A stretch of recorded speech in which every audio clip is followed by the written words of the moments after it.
am 20 years old, I moved out on my 18th birthday and never looked back.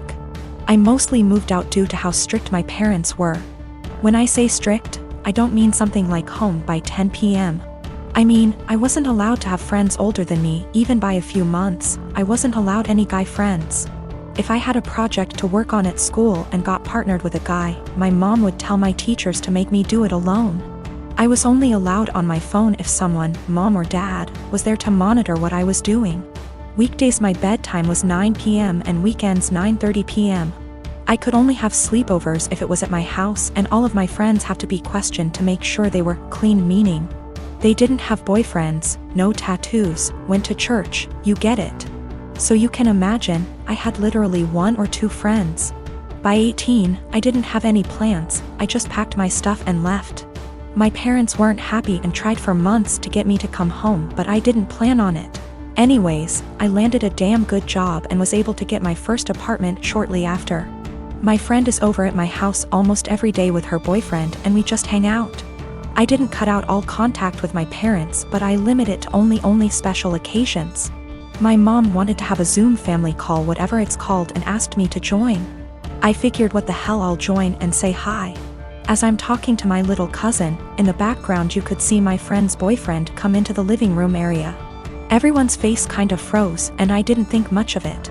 My mom asked who it was and I told her, and she immediately gets annoyed. She started asking why he was leaving my bedroom, which he didn't. The bathroom is the same way towards the bedroom, so I could see why it would look like he left from my room. She and my dad proceeds to ask me why I have guys at my home, why is he 21 hanging around me?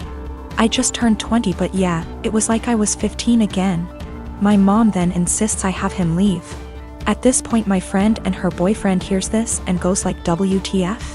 I didn't know what else to do but laugh.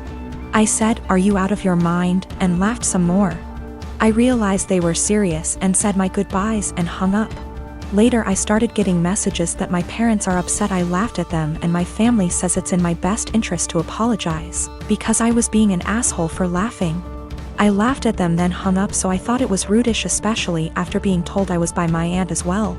I'd feel terrible if I did such a thing, but someone did point out they'll never change their ways, so I think I might have to. You know, I've got no idea how to set boundaries, but I'm sure there's a few articles that can help me with that. I found out from my little cousin that my mom has been asking where I live, so now I'm kind of scared for that. Though not many know my address. If she asked the right people she might find out, I hope not. My daughter is 16 years old and in high school. I noticed recently that she's been behaving in a bad manner, constantly commenting on other people's looks, belongings, calling them stuff that isn't cool, and just being insensitive. It's like she lost a filter or something, because usually she's polite, but my wife suspected that our daughter's sudden misbehavior occurred after she started hanging out with new girls from the school. Basically the mean type, and have picked on their behavior. I've sat with my daughter and had many discussions about how her behavior has been negatively affecting everyone around her. Our housemaid is the person most affected here, and my daughter has chosen her to be her target for hair, clothes, etiquette, criticism. She has complained about our daughter calling her offensive names like filthy and gross for cleaning certain areas in our house. I took a stand and explicitly told my daughter I'd punish her if she ever said stuff like that to our housemaid again. Last week my daughter had a party to go to. Earlier that day she called our housemaid filthy. So I grounded her by not letting her go to the party. She threw a fit and called our housemaid a liar, saying she never called her that. That was the end of it. Days later my daughter came to me saying she couldn't find her iPhone after looking everywhere. She asked me to call her number and I did. My wife and I were stunned to discover that the iPhone was ringing inside our housemaid's bag. I had a confrontation with her immediately, and she denied and cried, saying she never touched the phone nor had any idea how it got there. I noticed my daughter calling her thief repeatedly, so I told her to stop and go to her room. I checked the indoor camera before continuing the argument and saw my daughter place her iPhone inside our housemaid's bag. I was livid. I apologized to the housemaid and gave her the rest of the day off. I then showed the video to my daughter and she was absolutely speechless. I said what she did was immoral and straight up offensive, to tamper with that poor woman's livelihood over a petty party she couldn't go to. I told her she was grounded and will have to spend the night in the backyard, she is a germaphobe. But she cried begging me to not make her sleep with the dirt, insects, and hot temp. I refused to discuss it or I'd make it 2 nights. My wife said I should go easy on her, but I said calling people filthy and accusing them of stealing wasn't okay. In fact, it was the absolute worst. I then went through with my punishment. The reason I chose this punishment was because of the fact that my daughter says she is a germaphobe and used this as excuse to insult others' hygiene and appearance. Our backyard has dirt and bugs in it, and this kind of things get her uncomfortable, but other than that the backyard is 100% safe. I got pregnant with my daughter Emma at 18. I lived at home and was going to college and working. When I got pregnant, my parents kicked me out and I had to move in with my ex. I dropped out of school and quit my job to take care of Emma because my ex told me he would support me. When I was 22, he was 24, he graduated law school. He told me I had to move out because he wanted to find a wife. My parents had forgiven me, so I moved in with them. We didn't have a court order, but we split custody pretty much 25/75 with me having more time. When Emma was 6, he married his now wife. She couldn't have any more kids and wanted Emma and her daughter to be sisters. Over the next 3 years, Emma spent less and less time with me. She'd throw a fit if I tried to pick her up. They gave her things I couldn't. When she was 8, she told me she hated me. I never blamed her for the lies her father put in her head, because even though I lived at home, I was in college and working and did my best to provide her for her, but obviously they could do more. They took me to court when she was 10 and surprise, the lawyer and his doctor wife with their $1 million home beat me in court. They painted me out to be this horrible parent and Emma backed them up. They got primary custody and I got visitation. But Emma refused to see me. I gave her money and gifts. But she didn't want me in her life. When I was 30, I met my husband. He is the most amazing man I have ever met. He's seen me struggle with this and been very supportive. He has a daughter Emma's age and a son who is 5 years younger.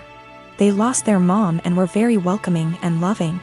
They treated me like their mom. Emma made 0 efforts to get to know my husband and stepkids. Emma and stepdaughter just graduated high school this past May. And my parents also recently passed and gave me their estate since I am an only child. I have decided to pay for my stepdaughter's entire college tuition and buy her a car, pay for an apartment.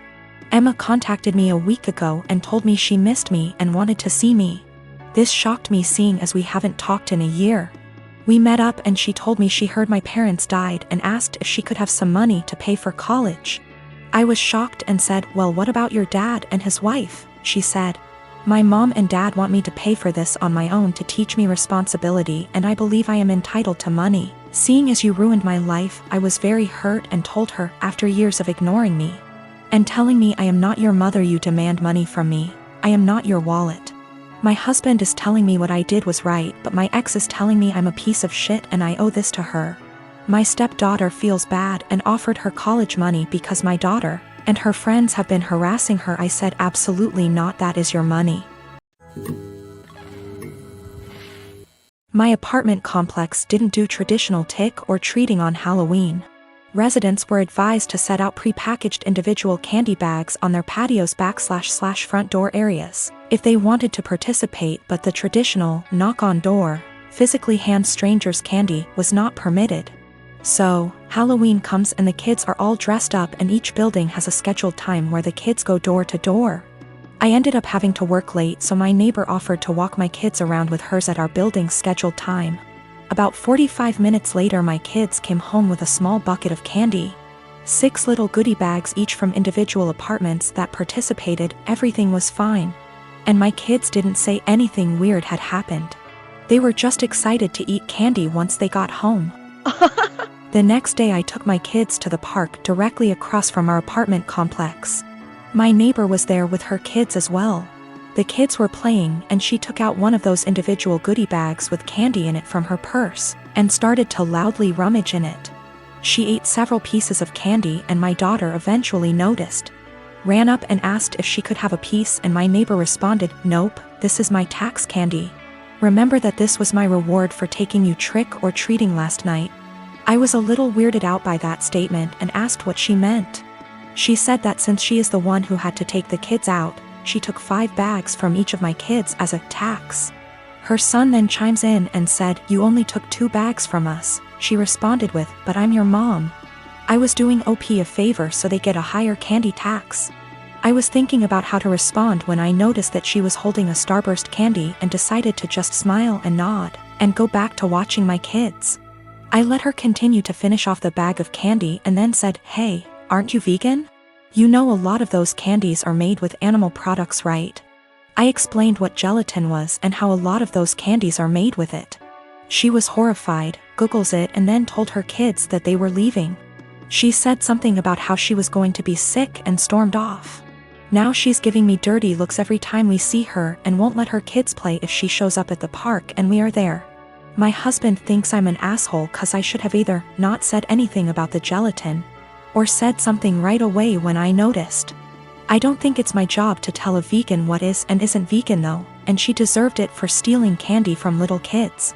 When we got home from the park after the gelatin incident, I sat my kids down and asked why they didn't tell me that the neighbor took half of their candy. My oldest kid is 6 and my youngest kid is 4.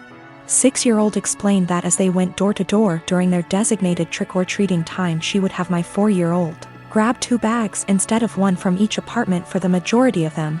She explained it to my kids that they were grabbing extra bags for her to be handed over at the end as taxation. So either freaking way she was directly taking candy from my kids or taking candy from other kids through mine. As for the authenticity of her vegan sim, I may have exaggerated when I said super vegan when I first posted this. She claims to be vegan and is very in people's faces about the benefits, etc. It's 100% about the health side. She brags about veganism curing cancer, diabetes, even some mental health issues. I have never once heard her talk about the benefits for animals. She also sells herbal tea products, customized gym clothing, etc., so she totes a pretty big vegan lifestyle. If that makes sense. Now for the gelatin. She knows what gelatin is, she knows what it's made out of, she knows that there are obvious things that she can't eat. But she had no idea that a lot of candy specifically had gelatin apparently. When I told her that they had gelatin in it, she knew what gelatin was but Googled the candies to see if I was correct. I think she is either really dumb or she eats non-vegan stuff all the time when no one's watching, and had to pretend to be horrified about it at this point. Cause a lot of you guys have pointed out that you literally can't be vegan and not know these things. I'm not vegan, I'm not even freaking vegetarian, and I know these things.